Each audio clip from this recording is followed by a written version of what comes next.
There was a clause in a marriage contract that no one had thought it necessary to mention to her.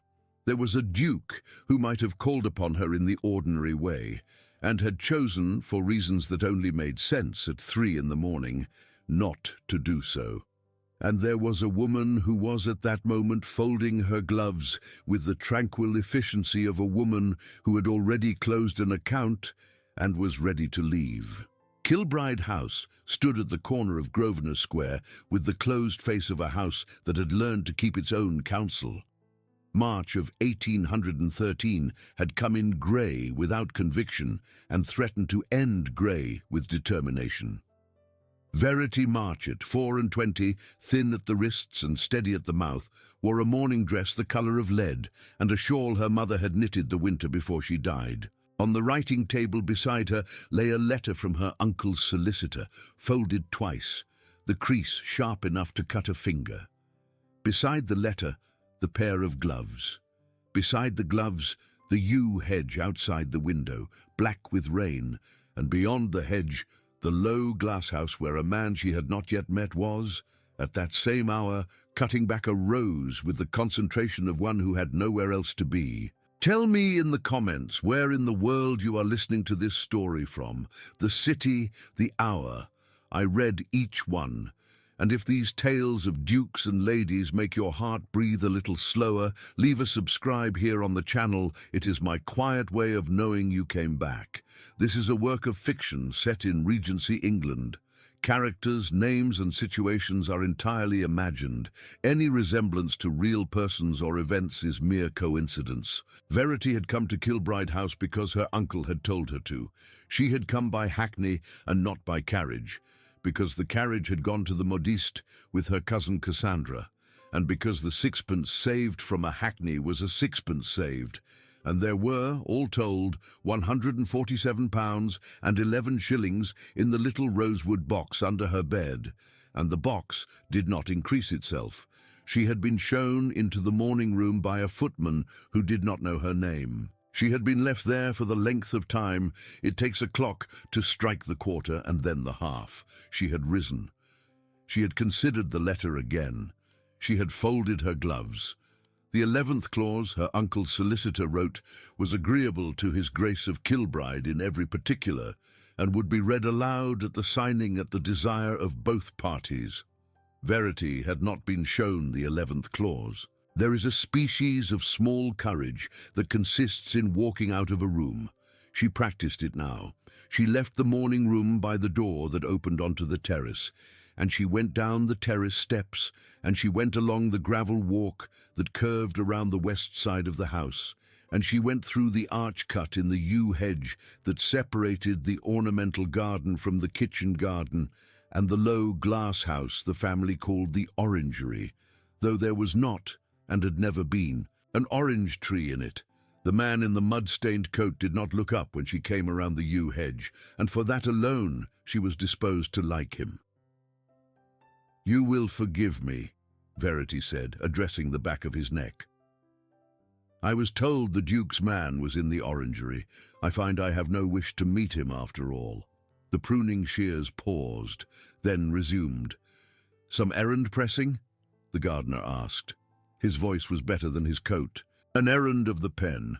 My uncle's solicitor has written to say the settlement is agreeable, provided the 11th clause is read aloud at the signing." She adjusted her shawl against the March wind. "I have not been shown the 11th clause." The shears stopped again, and this time did not resume. "That seems," he said carefully, "an oversight. It seems a choice." He was on the other side of the rosebush now, half-turned, one hand still holding a length of last year's cane, and the other holding the shears, the way a man holds a hat when he has forgotten what he came into the room for. He was younger than his coat, and taller, and there was something in the set of his shoulders that was the tidy, silent architecture of a man used to being obeyed by other things than roses. He did not look at her directly. He looked at the paved edge of the rose bed, and past it to the pattern of frost still clinging to the north wall of the orangery, and past that to nothing at all.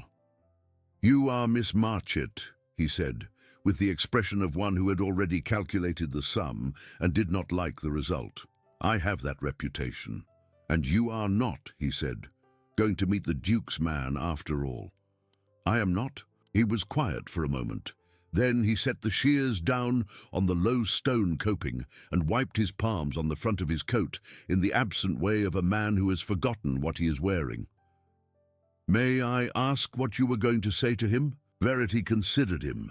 She considered the coat and the hands, and the way he had not, from the beginning, spoken to her in the tone a groundsman uses to a lady of the house. She considered that she had not been introduced to the Duke of Kilbride, having only ever seen him once at a distance across a crowded room at the Whitcastle rout, and that she recalled of him nothing but a shoulder in a black coat and the back of a head bent politely to something being said by an older woman she had not known. She considered that a gardener who spoke like a man used to being answered was worth 2 footmen who did not. She could have gone. She did not go. She said that a marriage contract read for the first time on the morning of its signing was not a contract, but an ambush. She said that she had inherited from her mother a dislike of being surprised in her own drawing room. She said, most gently, that whoever had thought the 11th clause a small matter had never been the person it was small about. She said it in the manner of a woman explaining a small point of arithmetic to a child who is bright but distracted. She said it without heat and without pause and without looking away. The gardener said nothing at all. When she had finished, he took up the shears again, and he clipped one last cane, and he laid the cane down beside the others in the wet pile at his feet. "I will convey it," he said, "to his grace in the terms in which you have put it. Thank you. You are quite sure you will not come in and take some tea?" "I am quite sure. I have a hackney waiting. Hyde Park Corner is closer." "I have a hackney waiting." He inclined his head 1/2 inch, no more. "Then good afternoon, Miss Marchett." "Good afternoon." She went back along the gravel walk and back through the yew arch and back up the terrace steps and out the front of the house to the corner, where the hackney was in fact waiting, because Verity Marchett was the sort of woman who does not lie about small things and takes small precautions to make it so. She did not look back. The gardener, if he watched her go, did so without moving, and the shears in his hand caught the pale March light in a way she did not see because she was not, on principle, looking. That night, in a house in Grosvenor Square that she had never been asked to visit, the Duke of Kilbride set the 11th clause on his desk and read it as if for the first time. It concerned a house in Devonshire. It concerned a house in Devonshire that he had chosen, for reasons that only made sense at 3 in the morning, not to mention to her. He had thought it a kindness. He had thought it the sort of quiet gift that shows itself only later, once the ceremony was past and the strangeness done, and the two of them might sit together in a room she had never seen, and he might say, without prologue, "This is yours. This was always going to be yours. I only wanted you to see it first from the inside, when it was already home." He had thought it a kindness. He saw now that a kindness one has not been consulted upon is only a decision wearing better clothes. He rang for paper. He did not ring for his valet. Somewhere in the mews behind the house, a groom was singing a song about a girl who had folded her gloves and walked to the door, and he would have called it coincidence if he had been the sort of man to believe in such things. The letter, when it went out at dawn, began, "You were right about the ambush." There is a kind of morning that arrives in the middle of a life, like a page turning of its own accord. Verity's arrived on a Tuesday, on the silver salver, in a hand she did not know. She was in the small back room that her uncle called the schoolroom, though nothing had been taught in it for 8 years, and she was doing the household accounts because she had asked to do them, and because doing them meant she knew to the last shilling where the household stood, and knowing where the household stood was one of the small ramparts she had built between herself and the moment when someone would come to tell her she must be married or must not be married. or must be married to a different person than the one she had spent 3 weeks arranging in her mind not to imagine. She opened the letter with the paper knife. "Miss Marchett," it said, "you were right about the ambush. The 11th clause concerns a house at Ashcombe in Devonshire, which was my mother's before it was mine, and which I had intended, without adequate consultation, to put into your hands. I now perceive that a gift a woman has not been given the chance to refuse is not a gift. I write to offer you 3 things: the clause itself, in copy enclosed, the freedom to strike it in whole or in part before any signing, and if you will accept the presumption, an hour of my time, at whatever place and in whatever company you prefer, in which the mistake I have made may be looked at from both sides of the table. I am, with more sincerity than my coat this morning suggested, yours in some contrition, Kilbride."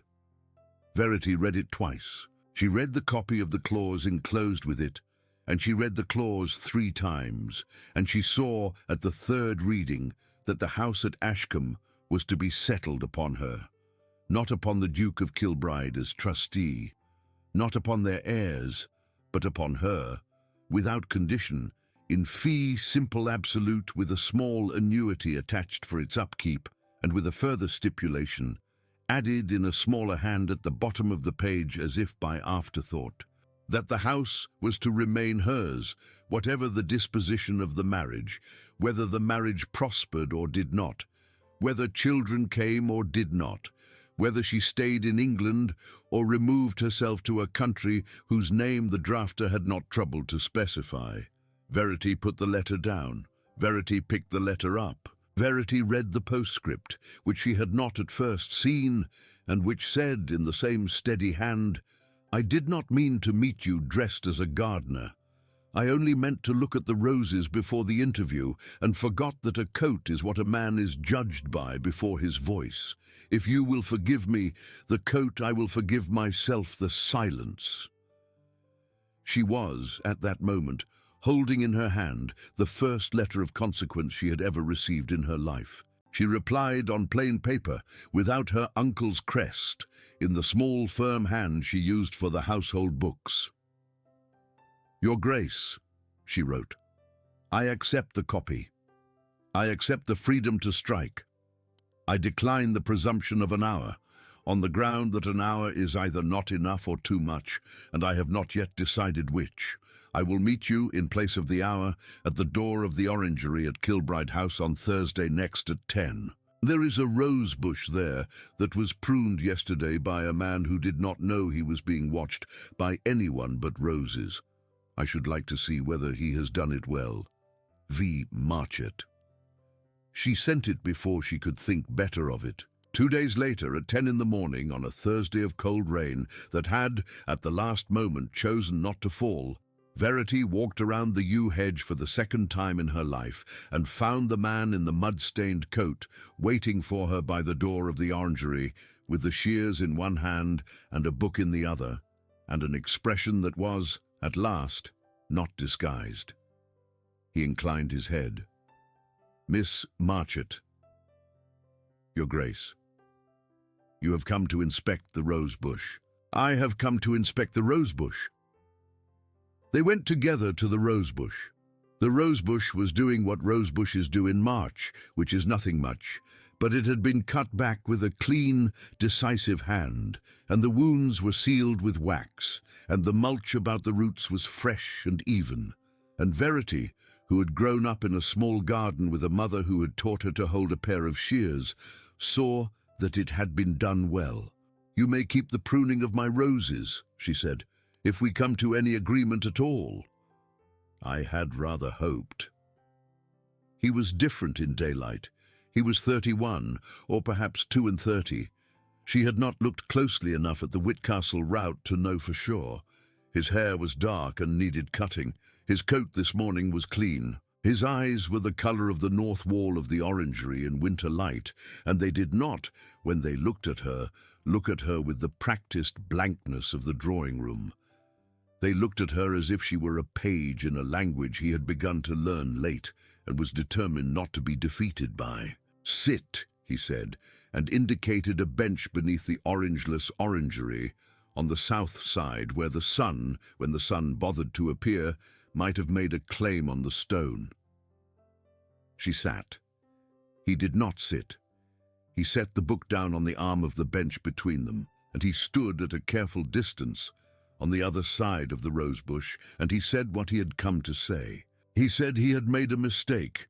He said the mistake had been a kindness intended and a discourtesy delivered. He said he had, since Saturday, spoken with his solicitor and his aunt and his conscience, in that order and with varying degrees of satisfaction, and had determined that the 11th clause would stand as it was written, or be struck out entirely, or be rewritten in any terms she chose to specify, and that this decision was hers alone, and that no one, not his solicitor, not her uncle, not the whole of the House of Lords, would sit in the room where the signing was done unless she said the word.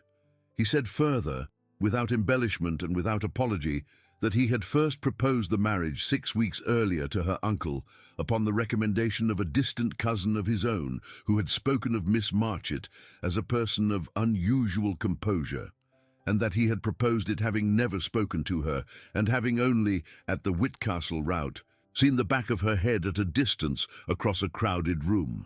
He said he did not, at that time, think of her as a person he was to marry. He thought of her as a name in a paragraph in his solicitor's hand. He said this was his fault. He said this would not, if she chose to remain in the room with him, remain his fault. He then stopped.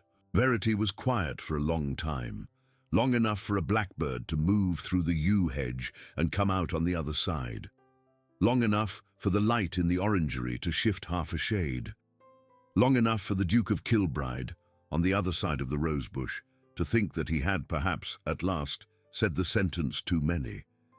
She said, "May I know what the book is?" He looked down as if he had forgotten it. "It is Cowper," he said. "The letters. I brought it because I did not know what else to bring. You brought a book to a negotiation. I brought a book to an appointment. I was not sure it was a negotiation until I saw your face." My face was calm. "That is what I saw." She held out her hand. He put the book into it. She opened it at the ribbon and read the passage that had been marked silently, moving only her eyes, while he stood on the other side of the rosebush and did not permit himself to watch her read. She closed the book. She kept it in her lap. "I will keep the clause," she said. He did not move. "I will keep the clause as it stands, on one condition. I will see the house at Ashcombe before the signing. I will go there with my maid and with my uncle's man of business, and I will spend 2 nights under its roof, and I will decide, at the end of the 2 nights, whether the clause remains, or whether it is struck, or whether it is rewritten. If it is rewritten, it will be rewritten by me." "Agreed. You will not be present." "I would not have presumed." "You have already presumed, Your Grace. It is one of the reasons I am still sitting here." She said it without heat. He heard it as it was meant. He inclined his head half an inch, no more. "When would you go?" "Next week. There is time enough." "There is time enough." They were quiet a moment. It was the second silence of their acquaintance, and it was of a different quality from the first. The first had been the silence of 2 persons on opposite sides of an accident. This was the silence of 2 persons who had discovered, without quite knowing how, that they were on the same side of a table, and that the table itself was smaller than they had been told. "I will keep the book, if I may," she said. "You may." "I will return it in Devonshire." He did not answer at once. He looked at the rosebush and at the pattern of frost at last thinning on the north wall of the orangery. He looked briefly at her hand upon the cover of the book. He looked away. "Then I shall be in Devonshire," he said, "on the 3rd day." "On the 3rd day, not before." "Not before." She rose. He walked her to the yew arch. He did not offer his arm. She did not expect him to. At the arch, she turned. "Your Grace, Miss Marchett." The coat suits you better than the black. If you are ever in doubt about how to be judged, put on the mud-stained one and prune something." He almost smiled. Almost. He did that thing which was the precise containment of a smile, and which she recognized because she did it herself.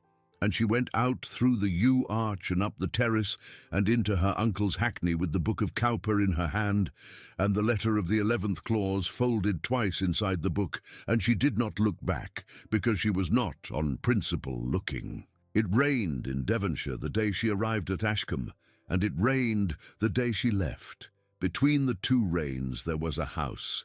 The house at Ashcombe stood on the low southern slope of a valley the local people called Cold Harbour, a name Verity found comical in its bluntness, until she stood at the west window on the first morning and saw the way the mist lay in the fold of the land, and understood that the local people had not been trying to be poetic. It was a small house by the standards of dukes. It had 11 rooms, 12 if you counted the little octagon at the end of the long gallery, which had been built by someone's aunt in the previous century as a place to read, and which was now the only room in the house with a fire lit. The garden went down in 3 terraces to a stream. The stream went into a wood. The wood went out of sight. The kitchen had a bread oven big enough to sit inside, and the pantry had a stone shelf worn to a hollow in the middle by 3 generations of laid-down butter. And the housekeeper who met her at the door, a Mrs. Nettles who was not more than 50 and looked 70, said, "There has not been a lady in this house in 11 years, and I have kept the linen aired every quarter, though nobody asked me to." Verity said, "You have done very well." Mrs. Nettles said, "I know I have." They took each other's measure in the way of 2 women who had learned early that the world does not ask permission before it changes, and had determined, each in her own way, not to be changed unnecessarily. Mrs. Nettles gave her the yellow bedroom, which had been the Duke's mother's, and which was at present the only bedroom in the house with a fire lit in it, and Verity took possession of the yellow bedroom without ceremony and without gratitude, and hung her one good gown in the wardrobe, and put her one good pair of gloves on the little table by the bed, and sat down at the writing desk under the window, and wrote for an hour in the small firm hand she used for the household books. And by the time the light went out of the window, she had made a full inventory of the room in her head, and had come to no conclusion about it whatsoever. The next morning she walked in the wood. The wood at Ashcombe was a wood in the way that certain woods are, which is to say that it was less a collection of trees than a single organism that had learned, over a long time, to breathe in the shape of a valley. There were beeches at the top, and oaks in the middle, and along the stream a stand of very old alders, whose knees stood in the water in the manner of small stone monks. There was a path along the stream, and a path up the far bank, and a path that went out of the wood, and up onto the moor above. And Verity took the path along the stream, and she walked until the house was gone from behind her, and then she walked a little farther, until the sound of the water was the only sound, and then she sat down on a log that had been placed there, evidently, by someone who had once wanted to sit down at that exact point on that exact bank. And she was quiet a long time. She was thinking of her mother.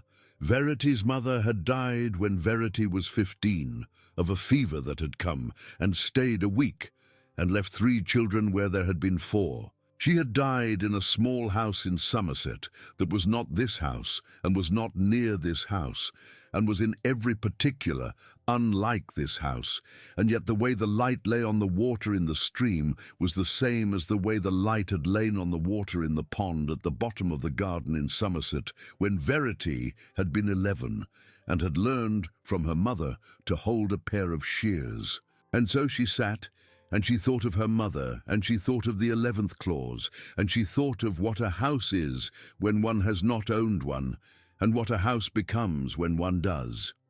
And she thought of the man in the mud-stained coat, who was, she had at last permitted herself to consider, going to be here on the 3rd day, whether or not she wished it, whether or not she was ready, whether or not she had made up her mind. She stayed at Ashcombe 2 nights.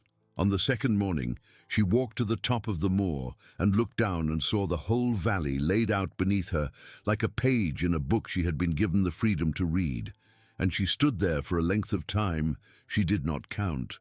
On the second evening she sat in the little octagon room and read the letters of Cowper by the fire, and Mrs. Nettles brought her a cup of chocolate she had not asked for, and Verity drank the chocolate, and she thanked Mrs. Nettles, and she went to bed at 10, and she slept the sleep of a woman who has, without permitting herself to know it, arrived somewhere.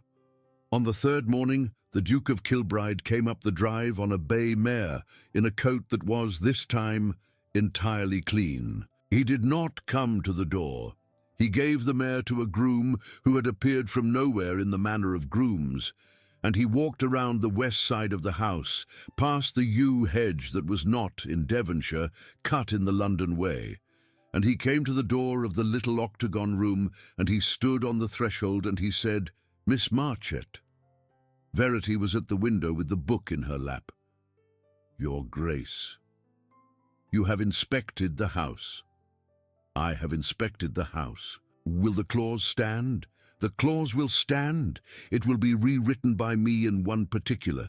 The house at Ashcombe will be settled upon me, and, in the event that I die before you, upon Mrs. Nettles for her use during her lifetime, with a small annuity attached for her upkeep, and upon her death upon whatever child of ours, male or female, has been most in the habit of coming here. If we have no children, it will be settled at my death upon the parish, to be used as a small school, with Mrs. Nettles's rooms untouched and her salary continued in the character of schoolmistress, if she will accept the post, which she probably will not." He was quiet. "Agreed," he said. "You did not ask for a moment to consider." "I do not require one." "You do not require one because the house is worth more to you as a place I have made my terms about than as a place I have not. That is one of the reasons." "What is the other?" He did not answer at once. He stood in the doorway of the little octagon room, and he looked past her, at the window, at the mist in the fold of the valley, at nothing at all. "I have," he said, "in the last fortnight come to be persuaded of a thing I did not intend to be persuaded of. I do not propose to persuade you of it. I propose only to say that if you will marry me on the terms of your clause, I will endeavor, for the length of a life, to be a man who has been improved by the fact of it, and not the reverse." Verity did not answer at once either. She looked at him a long time. "Your Grace," she said, "come in. The fire is going out and you are letting in the cold." He came in. He shut the door. He sat down in the chair opposite hers, and he did not, at any point, take her hand, and she did not offer it, and they sat that way for the length of time. It takes a small fire to burn down and be built up again, and in that length of time they spoke of the woods, and of the stream, and of Mrs. Nettles' chocolate, and of the letters of Cowper, and of a horse he had bought that summer at Newmarket that had turned out to be a poor investment for pleasant reasons, and once, briefly, of his mother, who had died the year he was 14, and once, more briefly, of hers. At 6 o'clock she rose and gave him her hand for the first time. "I will see you in London," she said, "on the 16th.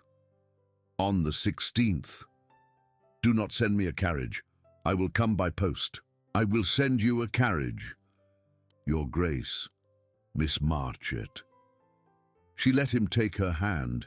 She let him hold it the exact length of time propriety allowed, and no longer. He bowed. She curtsied. He went out. She sat down again by the fire, and she stayed there until Mrs. Nettles came and told her the chaise was ready for the morning, and she thanked Mrs. Nettles, and she went up to bed, and she did not that night sleep at all. Between the 3rd day at Ashcombe and the 16th of April in London, there fell 3 weeks in which Verity Marchett, who had never before had reason to think of herself as a woman with a future, discovered that the possession of a future is a labor. There were fittings, there were calls she was obliged to receive in her uncle's drawing room from women who had never before troubled to remember her name and who now remembered it with the persistence of a bailiff. There was a morning on which her cousin Cassandra came into her room without knocking and sat down on the end of her bed and said without preface, "Verity, I did not know he was going to be a duke." And Verity said, "Cassandra, I did not know he was going to be a person." And Cassandra, who had never in her life been at a loss for a reply, was at a loss for a reply, and went out again.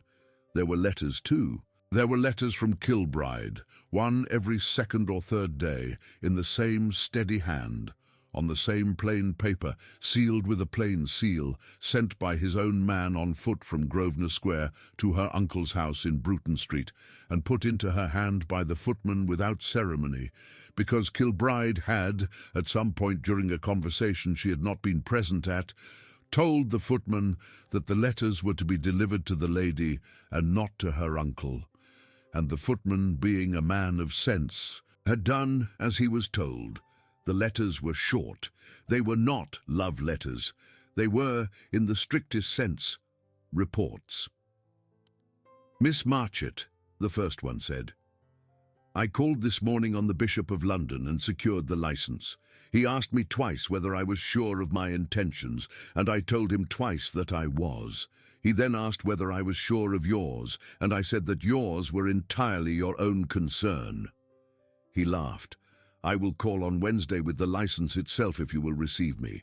"Yours, K. Miss Marchett," the second one said. "Mrs. Nettles has written from Ashcombe to inform me that the yellow bedroom has been repapered and that she takes full responsibility for the choice of paper, which is a very small pattern of trailing convolvulus in green on cream. She hopes you will not mind. I told her by return that I had never met a lady who minded a convolvulus. I hope I was not overbold." K. "Miss Marchett," the third one said, "my Aunt Lady Havelock will call on you on Friday. She is not to be feared. She is, in fact, to be quite the reverse of feared. I mention it in case anyone has said otherwise." K. Verity kept the letters in the small rosewood box under her bed, which was the box in which she had, until 3 weeks earlier, kept the £147 and 11 shillings that had been her whole visible property in the world. The money was still there. It kept the letters company. She did not think of the two things in the same thought. She would not have known where to begin. Lady Havelock came on Friday, as promised.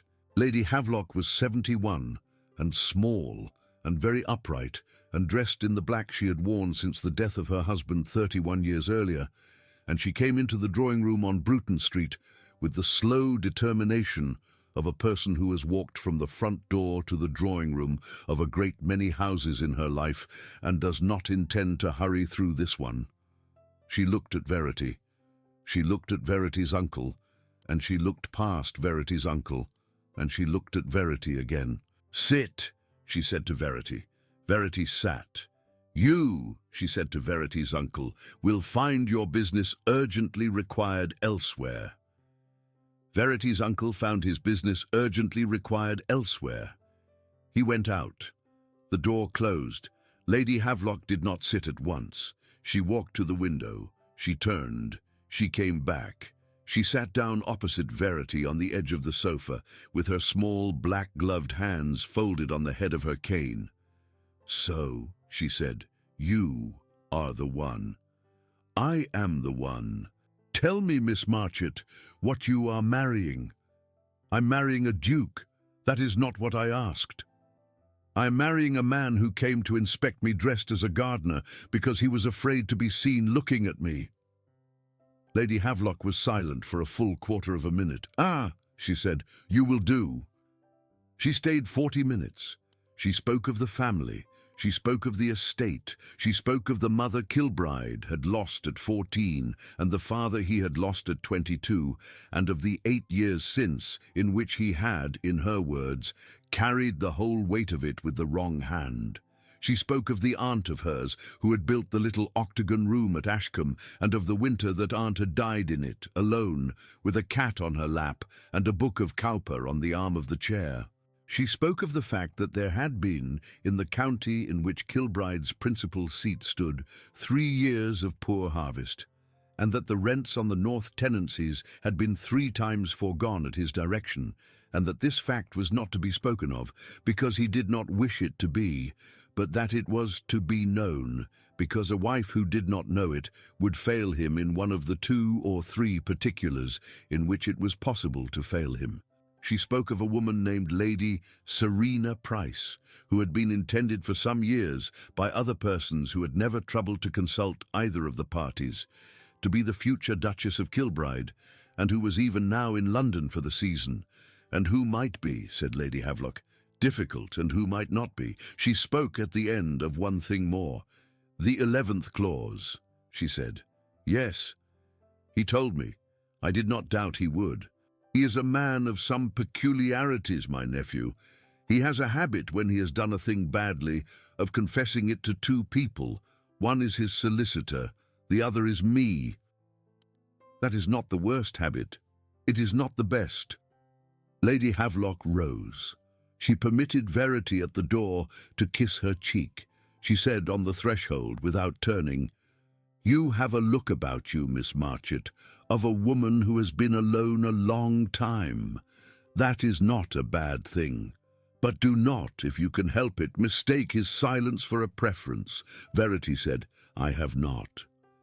"Good," said Lady Havelock, and went. The season was in that phase in which everything happens twice. Verity, who had never before been in it in any character but that of a person of whom nothing was expected, discovered that she was now a person of whom a great deal was expected, and that the amount expected of her doubled with each ball she attended and each morning call she received, and that the expectations were made of a substance that did not resemble anything she had encountered in the ledger books. There was a Wednesday at Almack's, there was a Thursday at the opera, there was a Friday at a dinner in Cavendish Square, and a Saturday at a private card party in a house in Berkeley Square, and a Monday at the Havelocks at home, where Lady Havelock, in her black, sat by the fireplace like a small upright piece of Regency furniture that had opinions, and where Verity stood beside her, and where Kilbride came at 10 and stood on the other side of the room, and did not, all evening, come across to her, because he had said in a letter that morning that he would not, in company, come to her side unbidden. He waited to be bidden. She did not bid him. They looked at each other across the room 3 times, and each time, on the 3rd time, they looked away at the same moment, and each time it was less like a game and more like a language. And by the end of the evening, Verity had understood a thing about him that she had not permitted herself to understand at Ashcombe, which was that he was, in company, more alone than she had ever been in her life. It was on the Thursday at the opera that Lady Serena Price first came into her orbit. Lady Serena was 26 and dark and beautiful in the way of a woman who has been beautiful since she was a child and has learned to wear the fact of it as one wears a fur, with the practiced weight of an object one is nevertheless too well bred to notice. She was the daughter of a marquis, and the granddaughter of a duke, and the goddaughter of a princess, and she came into the box in the interval, on the arm of her elder brother, and she said, "Miss Marchett, we have not been introduced." And Verity said, "We have not." And Lady Serena said, "I have wished to congratulate you." And Verity said, "That is kind of you." And Lady Serena said, with the expression of one who was about to say a thing she had rehearsed and did not intend to hurry through, "Kilbride and I have been thrown together for many seasons. I confess I had thought from certain small tokens over the years that we should end our acquaintance in a different way. I'm glad now that we did not. It would have been a mistake of temperament." A mistake of temperament, said Verity. On my part, said Lady Serena, I am too quick, he is too slow. We should have made each other unhappy in a very quiet way. How fortunate that he found someone slower. Lady Serena did not at first understand that she had been given a small blade. When she understood it, she inclined her head half an inch, no more, and she said, "How fortunate indeed," and she went back to her seat, and she did not, that evening, look at the box again.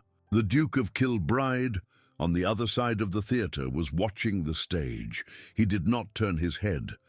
Verity was aware, without having to see it, that he had not needed to hear the conversation to know it had happened.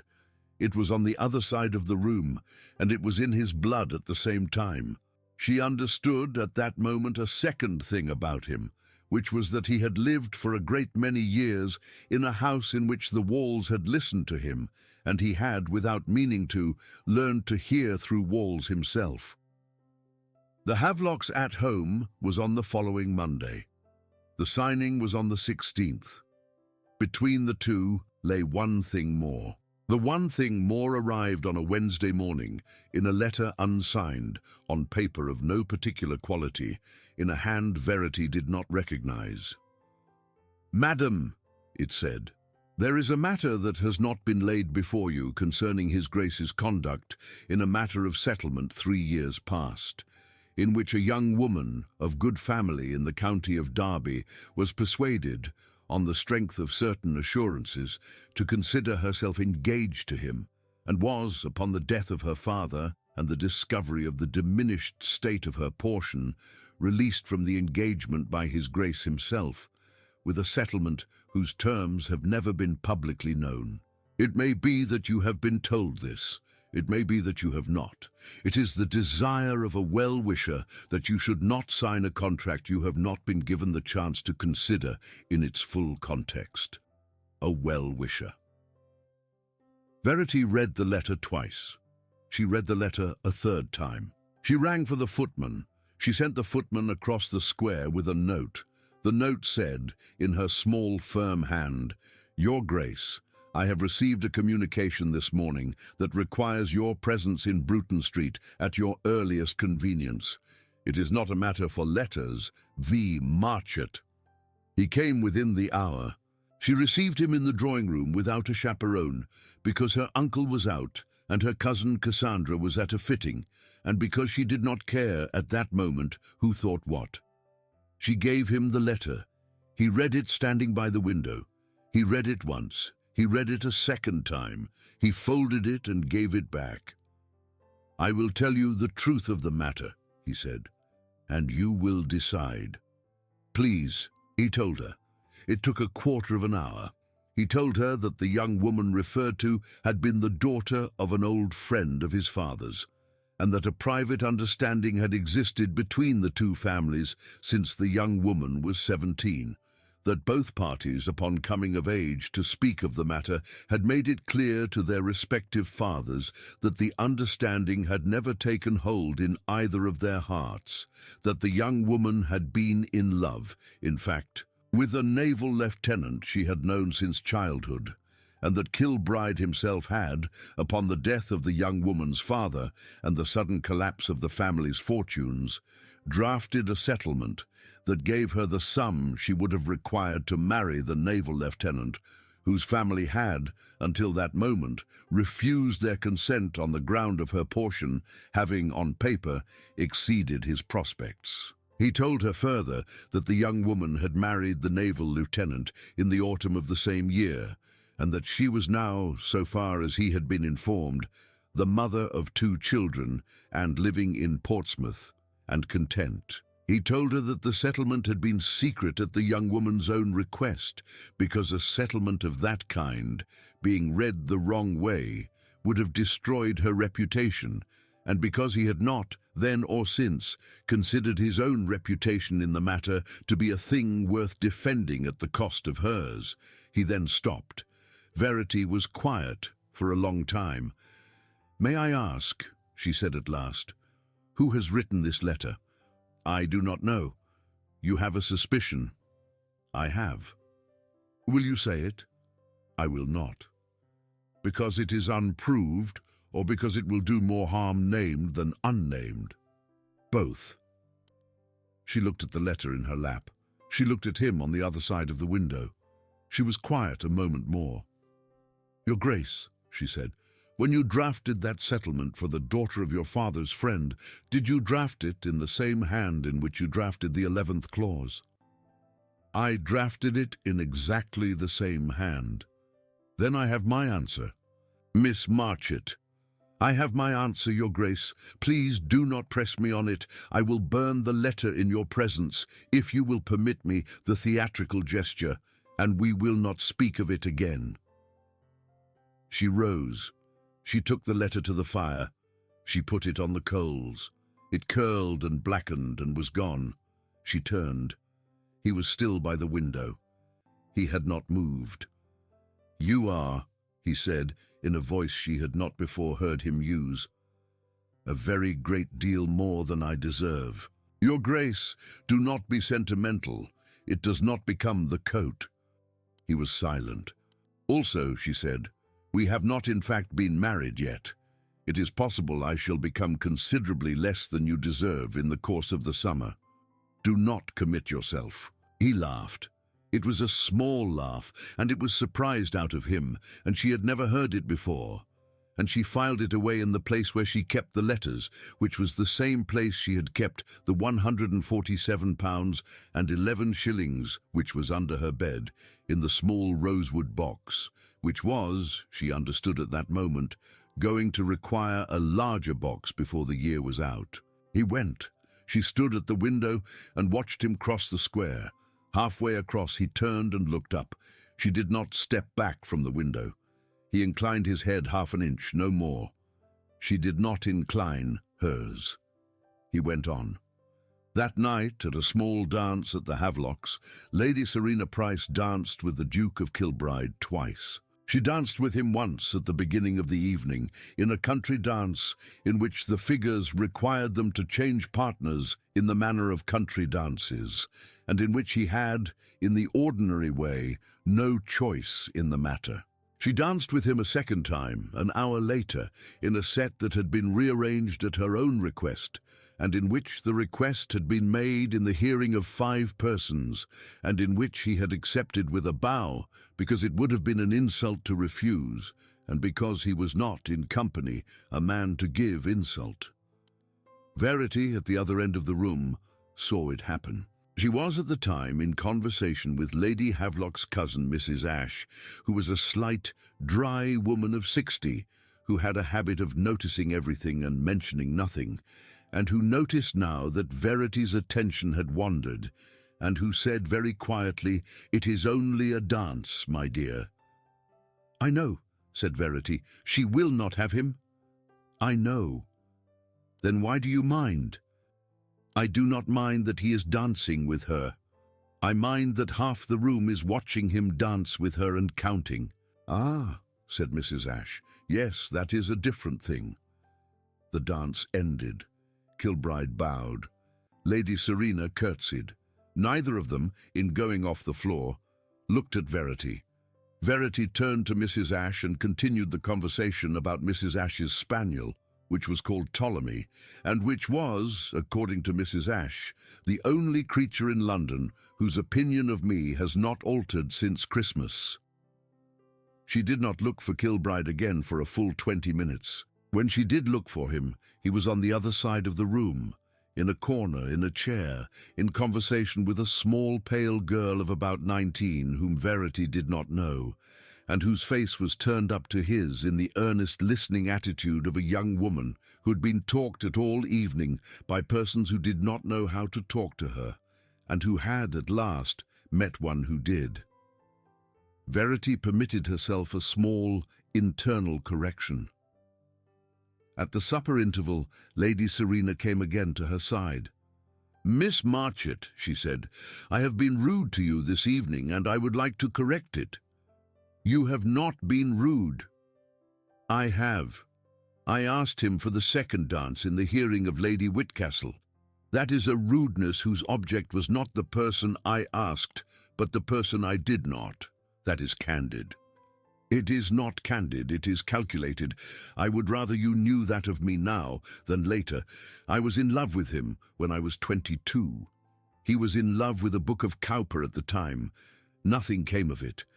I have carried the memory of the humiliation for 4 years, and I have made a small unkind gesture with it tonight, and I am no doubt going to make several more before the summer is out, because it is my nature.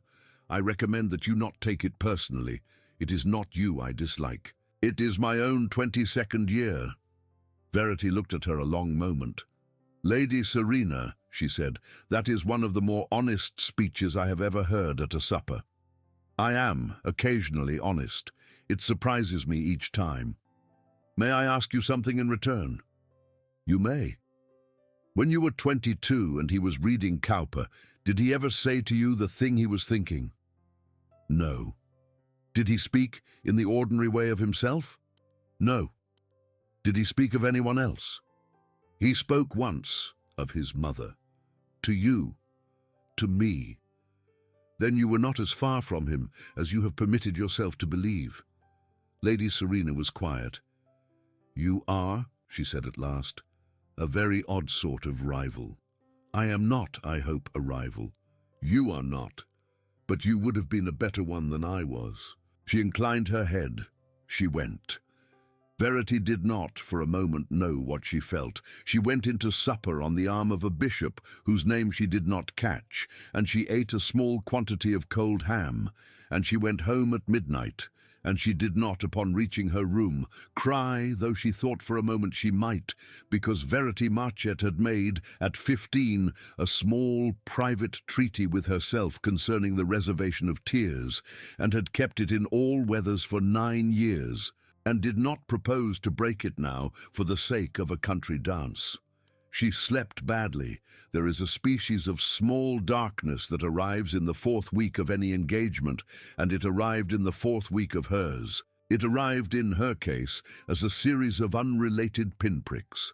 The letter she had burnt in Kilbride's presence had a cousin, and its cousin appeared in her uncle's Morning Post, and it hinted at other letters and other cousins, and it was, without ever saying the name of Lady Serena Price, unmistakably from a hand connected with Lady Serena Price's household, or at least with someone who wished to appear to be connected with it, and Verity, reading it, understood that either Lady Serena was more calculated than her supper speech had suggested, or that someone in Lady Serena's circle was calculated for her, and she did not, at that moment, know which was worse. It arrived further as an ultimatum from her uncle, delivered in the study on a rainy Tuesday morning, in which he said without preface that the settlement of the 12th clause concerning the disposal of a small parcel of land at Bruton had been the subject of a private communication from His Grace's man of business to himself, and that His Grace had, at the last moment,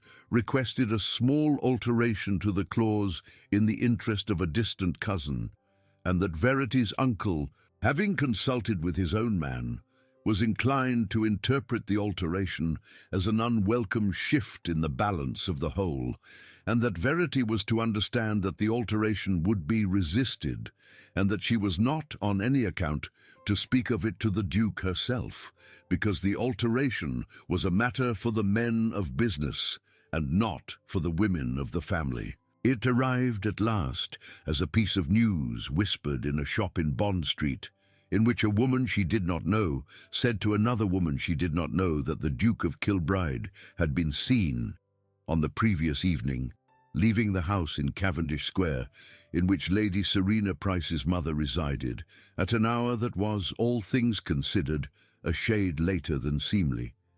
Verity, at the counter, buying gloves she did not need, heard it. She paid for the gloves. She went out. She went home in a hackney with the box on her lap.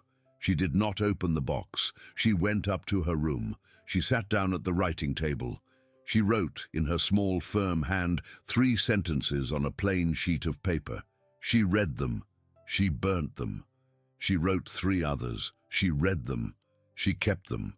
She sent them, without a footman, by her own maid, to the door of Kilbride House.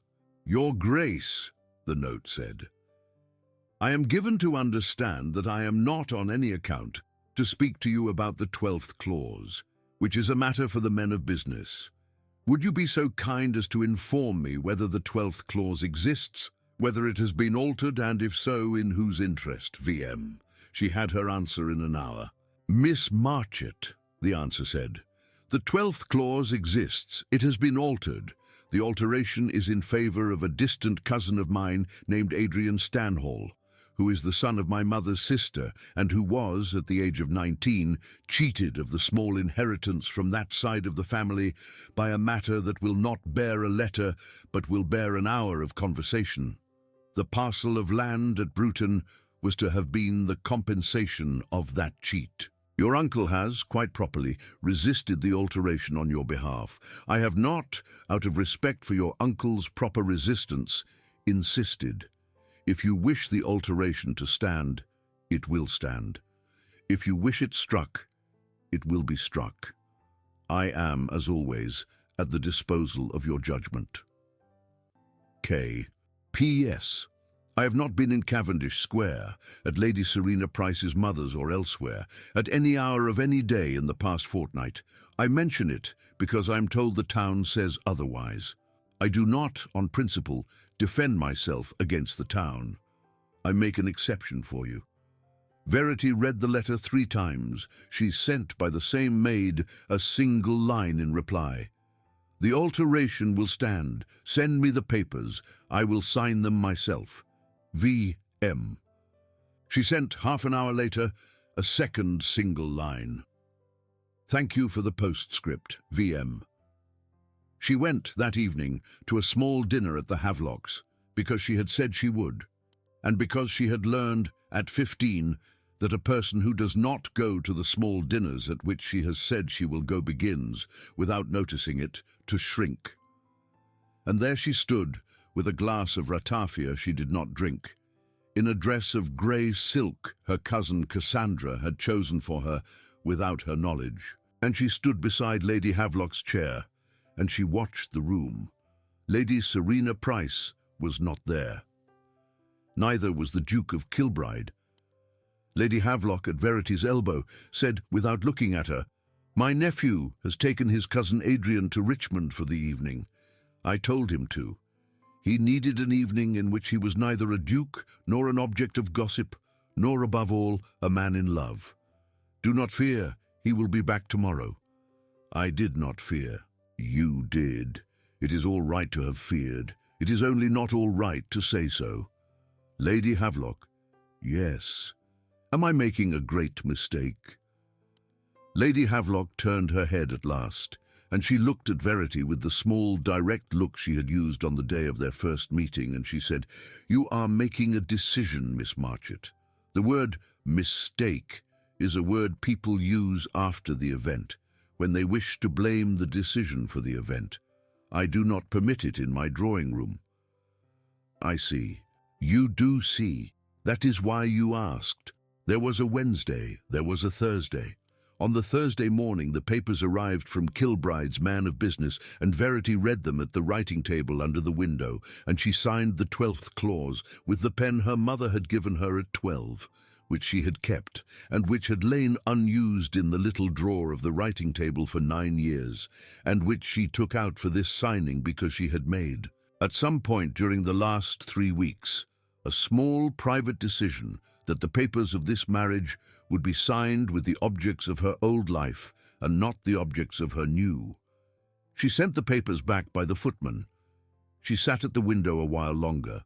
She thought for the first time in 3 weeks of her mother, and she permitted herself, for the length of one long breath, to imagine that her mother was in the room behind her, at the sofa, reading, and that if she turned around, her mother would look up and say, "Verity, you have done very well." And Verity permitted herself, for the length of that one long breath, to believe it. And then she turned around, and the sofa was empty, and she went down to dinner. On the 15th of April, the eve of the signing, Kilbride called at Bruton Street at 4 in the afternoon, and asked her in the drawing-room, in the presence of her uncle and her cousin Cassandra, and a small dog belonging to her cousin Cassandra, whose name was Alcibiades, Whether she would walk with him in Hyde Park for half an hour, she said she would. They walked in Hyde Park. They walked without a maid, because he had said and she had agreed that a woman 2 days from her wedding is entitled to walk in Hyde Park without a maid if she chooses. It was a bright, cold afternoon, with a wind that stirred the tops of the elms, without disturbing the paths beneath them. They walked past the Serpentine. They walked past the Ride. They walked, without either of them intending it, down one of the smaller paths on the north side, which had a bench beneath an oak, and they sat on the bench. He did not, at first, speak. She did not press him. At last he said, without looking at her, "Miss Marchett, I have not asked you a thing that I ought to have asked you at the beginning. I ask it now in the wrong order. It does not matter. I ask it. Ask it. Are you," he said, "willing?" She was quiet a moment. "Your Grace," she said, "I am willing on the following terms. I am willing to be your wife. I am willing to live in your houses. I am willing to sit at the head of your table and to preside at the top of your stairs. I am willing to bear your children, if any come. I'm willing to walk with you in your gardens, and to prune your roses with you, and to read Cowper aloud to you in the evenings when the fire is going out. I am not, at this moment, willing to say a larger word than willing. I do not know whether I shall ever say it. I have said in my life very few large words, and I have said them when I have said them only after I have earned them. If you can be married to a woman who is, at the door of the church, willing, and no more, then I am willing. If you cannot, tell me now, and I will withdraw with all possible grace, and neither of us will be ruined." He was quiet a very long time. He looked at the path. He looked at the Ride. He looked at the elms. He looked at last at her. "Miss Marchett," he said, "I would rather have your willing than another woman's whole vocabulary." "That is well said. It is the truth. I know it is. That is why it is well said." She did not, at that moment, weep, because she had made her small private treaty at 15, and had kept it in all weathers for 9 years. She did permit herself, however, the small internal correction of it. She permitted the treaty to acquire, in the private cellar of her mind, an addendum in which one exception, one only, was noted for a future date not yet set. They rose. They walked back to Bruton Street in the same silence in which they had walked out. At the door, he took her hand. He held it the exact length of time propriety allowed, and no longer. He bowed. She curtsied. He went. She went inside. She went up to her room. She sat down at the writing table. She wrote in her small, firm hand, on a plain sheet of paper, one line only. She read it. She kept it. She put it in the small rosewood box under her bed, on top of the letters, on top of the £147 and 11 shillings, on top of everything. The line said, "Willing." The signing was at 10 in the morning at Kilbride House. Verity wore a dress the colour of a pale winter sky, chosen by her cousin Cassandra, altered by herself. She wore her mother's pearls, which had been kept in a case in the drawer of the writing table for 9 years, and which she had taken out for the 3rd time in a week. She wore her gloves, folded twice at the wrist. She wore at her breast, on a plain silver chain, the small locket her mother had given her at 11, which she had not worn since her mother's death, and had, that morning, taken out and put on without ceremony and without explanation, and which no one in the house on Bruton Street had commented on, because no one in the house on Bruton Street had ever noticed the locket, and Verity, on the whole, was glad. She was driven in Kilbride's carriage, which he had sent, as he had said he would, with an old coachman whose name was Beale, and who did not, in the ordinary way, speak to ladies, but who said, as Verity got in, "You will do very well, ma'am," and closed the door. The carriage went to Grosvenor Square. The carriage stopped. The door opened. She got out. Kilbride was on the top step, in a coat that was not black, and was not the mud-stained coat, but was of a deep, quiet grey that was the exact colour of the sky she had chosen her dress to match, and he had not, so far as she could see, planned it that way, because she had not told him what she would wear, and he had not asked. She went up the steps. He gave her his arm at the top. They went in. The 11th clause was read aloud.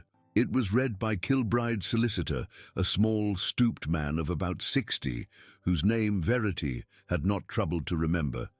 And it was read in the small, dry voice of a man who has read many such clauses in his life, and has come, at last, to a phase in which he no longer trusts any of them. It was read exactly as she had rewritten it.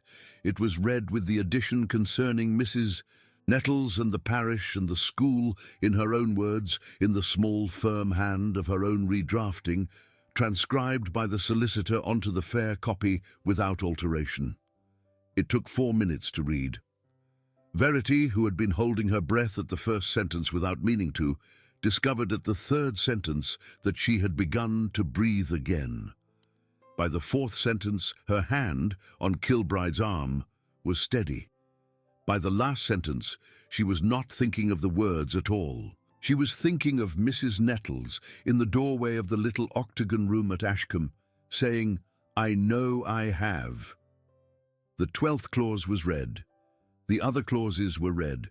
She signed, he signed, her uncle signed, his aunt, Lady Havelock, signed as a witness in her small upright hand on the line beneath the seal. Kilbride's solicitor signed. Her uncle's solicitor signed.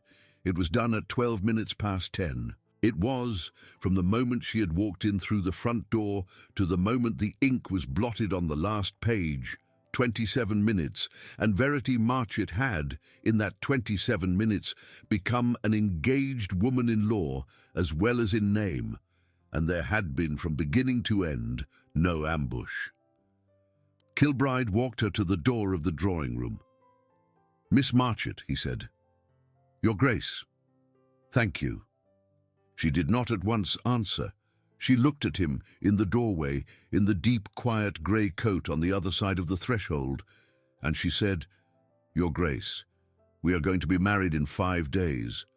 I think, on the whole, it would be permissible for me to call you by your name." "Alistair," he said, "Alistair." He inclined his head half an inch, no more. "Verity," he said, "Verity." She went out. She was driven home in his carriage, with Beale on the box, and she looked out of the window at the elms coming into leaf, and she permitted herself, for the length of one long breath, to imagine that her mother was in the seat beside her. Her mother was not in the seat beside her, but the seat beside her was warm, and warm in a way that had nothing to do with cushions, and Verity did not, on principle, examine the warmth. They were married on the 21st of April in the small private chapel at Havelock Hall, 43 miles from London, before a company of 11 persons, of whom 4 were servants, and 3 were family, and 2 were the officiating clergyman and his wife, and 2 were Mrs. Ashe and her spaniel Ptolemy, who had, at Lady Havelock's insistence, been included in the wedding party on the ground that there ought to be one entirely disinterested witness in every marriage, and Ptolemy is the only such creature I know.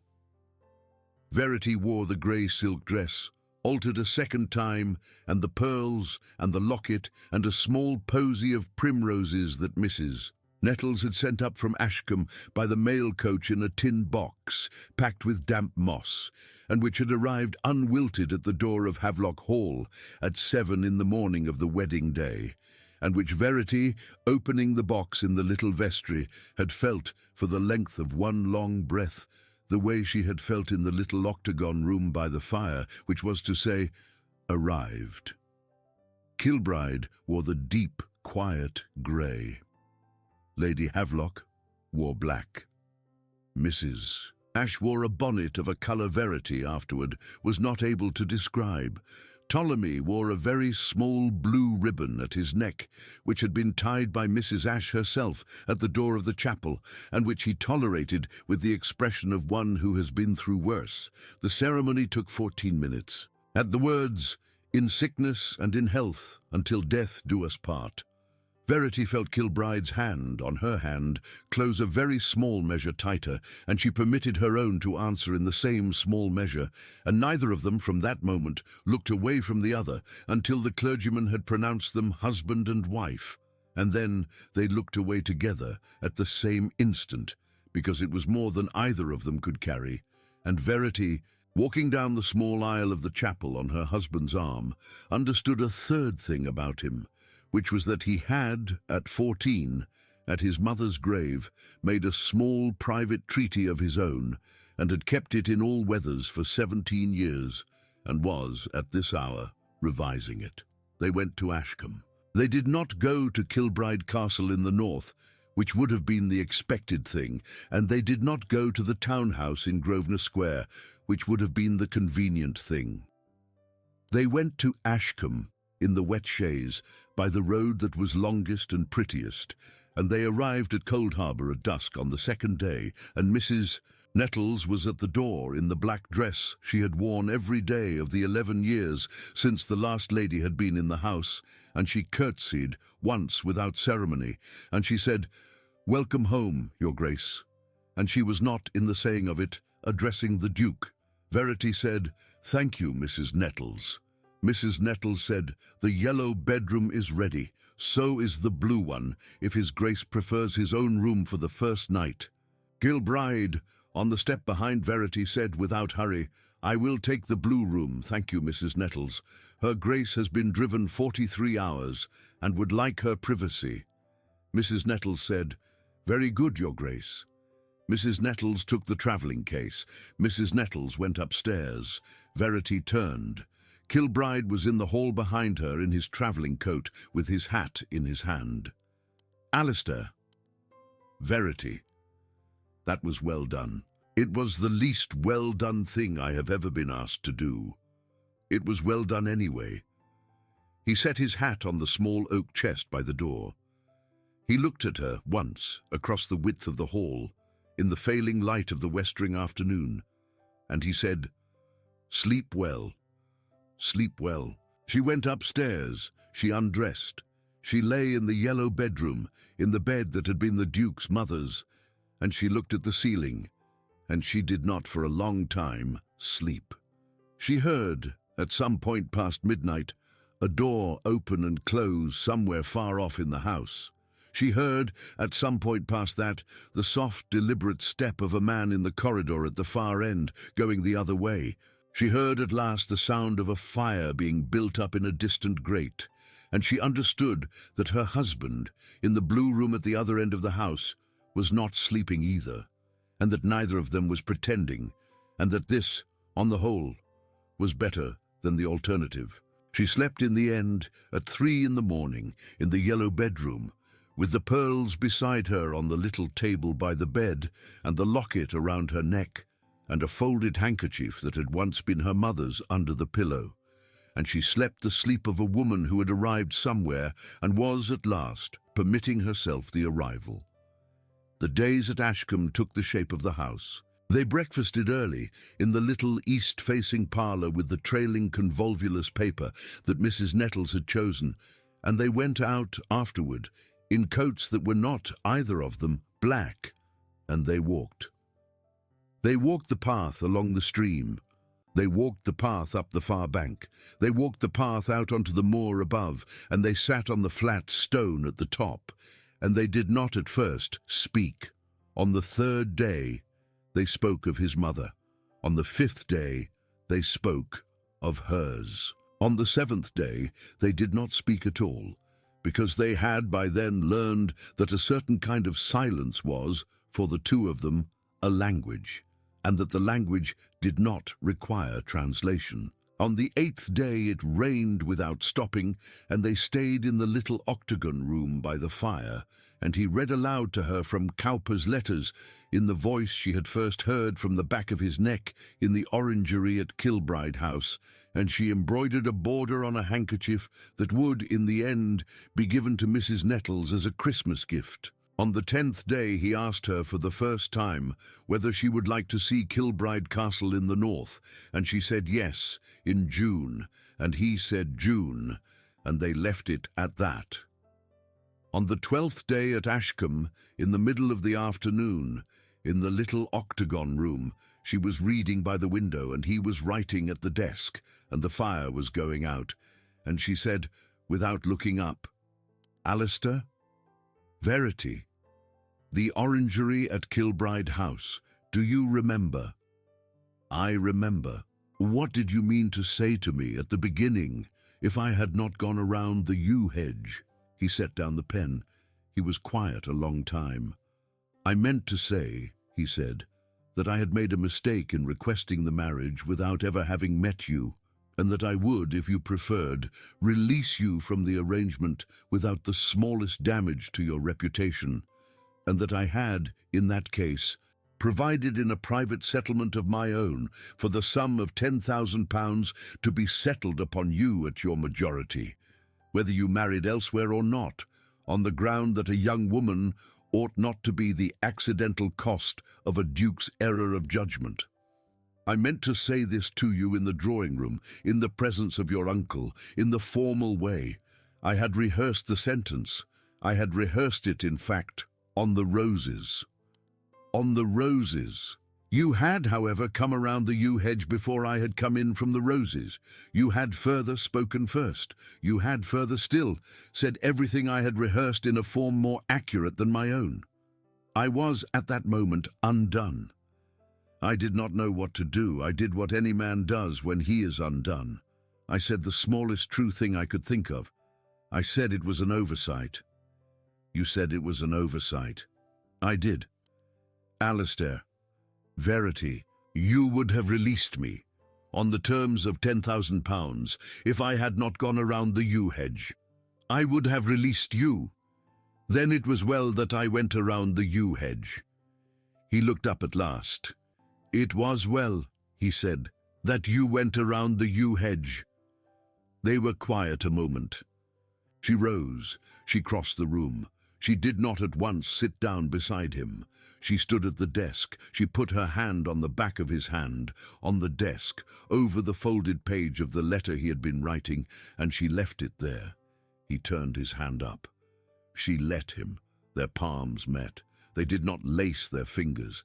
They only held each other by the palm, as if it were the first step of a country dance, and they held it in that way, without moving. For a length of time she did not count. Then she stepped back.